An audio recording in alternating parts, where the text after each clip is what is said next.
ದಿನ ಇಡೀ ಸುರಿಯುವಂಥ ಮಳೆ ಸಮಯದಲ್ಲಿ ಬಿಸಿ ಬಿಸಿಯಾಗಿ ಏನಾದ್ರು ತಿನ್ನಬೇಕು ಅಂತ ಖಂಡಿತ ಅನಿಸುತ್ತಲ್ಲ.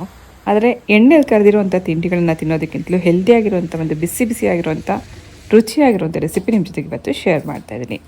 ಇದನ್ನು ನಾನು ಮಾಡ್ತಿರೋದು ಸೂಪ್ ಮೇಕರಲ್ಲಿ. ಸುಮಾರು ಒಂದು 5 ಟೇಬಲ್ ಸ್ಪೂನ್ ಅಷ್ಟು ಬೇಯಿಸಿಟ್ಕೊಂಡಿರುವಂಥ ಸ್ವೀಟ್ ಕಾರ್ನ್, ಇದ್ರ ಜೊತೆಗೆ ಖಾರಕ್ಕೆ ಬೇಕಾಗುವಷ್ಟು ಕಾಳುಮೆಣಸು, ಸುಮಾರು 1 ಟೀ ಸ್ಪೂನಷ್ಟು ಕಾಳುಮೆಣಸು, ರುಚಿಗೆ ಸ್ವಲ್ಪ ಉಪ್ಪು, 3 ಎಸಳಷ್ಟು ಬೆಳ್ಳುಳ್ಳಿ, 1 ಟೇಬಲ್ ಸ್ಪೂನಷ್ಟು ಕಾರ್ನ್ಫ್ಲವರ್, ಹಾಗೆ ಒಂದು ಸ್ವಲ್ಪ ಬೆಣ್ಣೆ, ಇದಕ್ಕೊಂದು 3 ಕಪ್ಪಷ್ಟು ನೀರು ಹಾಕಿ ಮುಚ್ಚಿಟ್ಬೇಡ. ಸೂಪ್ ಮೇಕರಲ್ಲಿ ಇದನ್ನು ಮಾಡೋದು ತುಂಬ ಸುಲಭ.